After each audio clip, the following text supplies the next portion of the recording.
Hi friends, நான் உங்க அகில் சிம்பு. இன்னைக்கு நம்ம வீடியோல பார்க்க போற ரெசிபி பாத்தீங்க அப்படினா சாக்லேட் ஐஸ்கிரீம். வீட்லயே வந்து சாக்லேட் ஐஸ்கிரீம் எப்படி செய்யறதுன்னு சொல்லி நம்ம பார்க்கலாம். வீடியோவை ஸ்கிப் பண்ணாம கடைசி வரைக்கும் பாருங்க. இன்னும் நம்ம சேனலை வந்து Subscribe பண்ணல அப்படினா மறக்காம Subscribe பண்ணிருங்க. பெல் ஐகானை கிளிக் பண்ணிருங்க. இப்போ வாங்க வீடியோக்குள்ள போகலாம். ஒரு கடாய் எடுத்துக்கோங்க. அதில் 1/4 கப் வந்து கொக்கோ பவுடர் வந்து சேர்த்திருக்கேன். அப்புறம் 1/2 லிட்டர் பால் வந்து நான் எடுத்திருக்கேன். காய்ச்சாத பால் தான் வந்து எடுத்திருக்கேன். ரூம் டெம்பரேச்சரில் இருக்கிற மாதிரி பார்த்துக்கோங்க. அப்புறம் இது கூடவே வந்து 3/4 கப் அளவுக்கு வந்து சர்க்கரை எடுத்திருக்கேன். இது எல்லாத்தையும் சேர்த்திட்டு நல்லா மிக்ஸ் பண்ணி விடலாம். நம்ம இந்த ஐஸ்கிரீம் செய்யறதுக்கு வெறும் 4 பொருள் மட்டும்தான் யூஸ் பண்ணி நம்ம இந்த ஐஸ்கிரீம் செய்ய போகிறோம். கண்டென்ஸ் மில்கெல்லாம் எதுவுமே நம்ம சேர்த்தவே இல்லை. இது வந்து நல்லா மிக்ஸ் பண்ணி விட்டுக்கோங்க. இப்போ நல்லா மிக்ஸ் ஆகலினாலும் நம்ம வந்து அடுப்பில் சூடு பண்ண போகிறோம். அதனால நம்ம அடுப்பில் வந்து கொதிக்க நம்மளுக்கு வந்து எல்லாமே வந்து நல்லா மிக்ஸ் ஆகி வந்துக்கும். இப்போ வந்து ஸ்டவ் ஆன் பண்ணி நம்ம வந்து கடாய் வந்து வச்சுக்கலாம். நல்லா வந்து மிக்ஸ் பண்ணிக்கிட்டே இருங்க. கட்டி இல்லாமல் மிக்ஸ் பண்ணிக்கிட்டே இருங்க. இது போல் வந்து லோ ஃப்ளேம்லேயே வச்சு மிக்ஸ் பண்ணிக்கிட்டே இருந்தீங்க அப்படின்னா நம்மளுக்கு வந்து நம்ம ஊற்றின பால் வந்து பாதி அளவு வரணும். லோ ஃப்ளேம்லேயே வந்து நம்ம இது போல் வந்து மிக்ஸ் பண்ணிக்கிட்டே இருக்கணும்.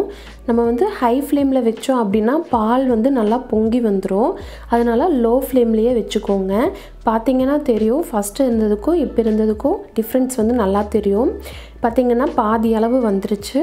இன்னும் ஒரு 2 நிமிஷம் வந்து இதே போல் வந்து நல்லா மிக்ஸ் பண்ணிக்கிட்டே இருந்தோம் அப்படின்னா நல்லாவே திக்காயிரும். அதுக்கப்புறம் நம்ம வந்து ஸ்டவ் வந்து ஆஃப் பண்ணிக்கலாம். இந்த சாக்லேட் பார்த்திங்கன்னா இந்த கன்சிஸ்டன்சியில் வந்து நம்மளுக்கு இருக்கணும். இது வந்து நல்லா ஆறணும். இது ஆறுறதுக்கு பார்த்திங்கன்னா ஒரு 1/2 அன் ஹவர் பக்கம் ஆகும். இது நல்லா ஆற வச்சு நம்ம எடுத்துக்கலாம். இப்போ பார்த்திங்கன்னா 1/2 அன் ஹவருக்கு மேலே ஆச்சு. சாக்லேட் பார்த்திங்கன்னா நல்லா ஆறிடுச்சு. ஆறி எவ்வளோ திக்காக இருக்குதுன்னு சொல்லி பாருங்கள். இப்போ நம்மளோட சாக்லேட் மிக்ஸ் வந்து ரெடி ஆயிடுச்சு. இது வந்து நம்ம தனியாக எடுத்து வச்சுக்கலாம். ஐஸ்கிரீம் செய்யறதுக்கு ஒரு மிக்சிங் பவுல் எடுத்துக்கோங்க. நான் இன்றைக்கி வந்து 1 கப் அளவுக்கு வந்து விப்பிங் க்ரீம் வந்து எடுத்திருக்கேன். இதோட அளவு பார்த்திங்கன்னா 250 ml. இதை வந்து நம்ம பீட்டர் வச்சு நல்லா பீட் பண்ணி எடுக்க போகிறோம். மீடியம் ஸ்பீட் வந்து வச்சுக்கோங்க. மீடியம் ஸ்பீடில் வச்சு நம்ம வந்து நல்லா பீட் பண்ணி எடுத்துக்கலாம். இது நல்லா ஃபோமாக வரணும். பார்த்திங்கனாலே தெரியும். விட்டு வந்து நீங்கள் பீட் பண்ணி எடுத்துக்கோங்க. அப்படி இல்லைன்னா பீட்டர் வந்து ஹீட் ஆகிக்கும். இது போல் நல்லா வந்து பீட் பண்ணி எடுத்துக்கலாம். நமக்கு க்ரீம் வந்து ரெடி ஆயிடுச்சு. இந்த கன்சிஸ்டன்சியில் வந்து க்ரீம் இருக்கணும். இப்போ இது கூட நம்ம சாக்லேட் மிக்ஸ் வந்து எடுத்து வச்சுருக்கோம் பார்த்திங்களா, அதையும் வந்து இது கூட ஆட் பண்ணிக்கலாம். ஃபுல்லாக ஆட் பண்ணிவிட்டு நம்ம வந்து பீட்டர் வச்சு நல்லா பீட் பண்ணி எடுத்துக்கலாம். இப்போ பீட் பண்ணுறப்போ நீங்கள் வந்து லோ ஸ்பீடில் வந்து வச்சுக்கோங்க. ரொம்ப ஹை ஸ்பீட்லலாம் போகாதீங்க. லோ ஸ்பீட்லேயே வச்சு நீங்கள் வந்து ஒரு 2 மினிட்ஸ் வந்து நல்லா பீட் பண்ணி எடுத்துக்கோங்க. திரும்பவும் வந்து எல்லாத்தையும் நல்லா மிக்ஸ் பண்ணி விட்டுட்டு திரும்பவும் ஒரு 1 நிமிஷம் பக்கம் வந்து பீட் பண்ணி எடுத்தீங்க அப்படின்னா நம்மளுக்கு வந்து கரெக்டான கன்சிஸ்டன்சிக்கு வந்துடும். இப்போது நம்ம க்ரீம் வந்து ரெடி ஆயிடுச்சு. சைடில் இருக்கிறது எல்லாத்தையும் நம்ம வந்து எடுத்து நல்லா மிக்ஸ் பண்ணிக்கலாம். நல்லா ஈவனாக வந்து மிக்ஸ் ஆகிற மாதிரி மிக்ஸ் பண்ணிக்கலாம். நான் வந்து ஒரு ஏர்டைட் கண்டெய்னர் வந்து எடுத்திருக்கேன். இந்த ஏர்டைட் கண்டெய்னரில் வந்து இந்த க்ரீம் எல்லாத்தையும் நம்ம வந்து ட்ரான்ஸ்ஃபர் பண்ணிக்கலாம்.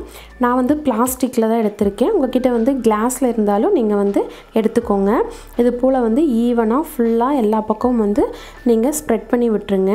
இதை வந்து நம்ம ஃப்ரீசரில் 6 to 7 மணி நேரம் வந்து ஃப்ரீஸ் பண்ணி நம்ம எடுக்க போகிறோம். இப்போது 7 மணி நேரம் ஆயிடுச்சு. நம்ம வந்து ஐஸ்கிரீம் ரெடி ஆயிடுச்சு அப்படின்னு சொல்லி நம்ம ஓப்பன் பண்ணி பார்க்கலாம். ஐஸ்கிரீம் பார்த்திங்க அப்படின்னா நல்லா செட்டாக இருக்குது. இது போல் ஸ்பூன் வச்சு நம்ம வந்து ஐஸ்கிரீம் வந்து நம்ம பிளேட்டில் வந்து சர்வ் பண்ணலாம். எடுக்கிறக்கே பார்த்திங்கன்னா நல்லா சாஃப்டாக வருது. டேஸ்ட்டு பார்த்திங்கன்னா சூப்பராக இருக்கும். நீங்களும் வந்து வீட்டில் ட்ரை பண்ணி பாருங்கள். ட்ரை பண்ணி பார்த்துட்டு கமெண்ட் பண்ணுங்கள் ஃப்ரெண்ட்ஸ். நம்ம ஹோம்மேட் சாக்லேட் ஐஸ்கிரீம் வந்து ரெடி ஆயிடுச்சு ஃப்ரெண்ட்ஸ். வீட்லேயே 4 பொருள் வச்சு சிம்பிளாக நம்ம வந்து செஞ்சுக்கலாம். இந்த சாக்லேட் ஐஸ்கிரீம் பார்த்திங்கன்னா டேஸ்ட்டும் சூப்பராக இருக்கும். நீங்களும் வந்து ட்ரை பண்ணி பாருங்கள். நான் வந்து உங்களை நெக்ஸ்ட் வீடியோவில் மீட் பண்ணுறேன் ஃப்ரெண்ட்ஸ். தேங்க்யூ.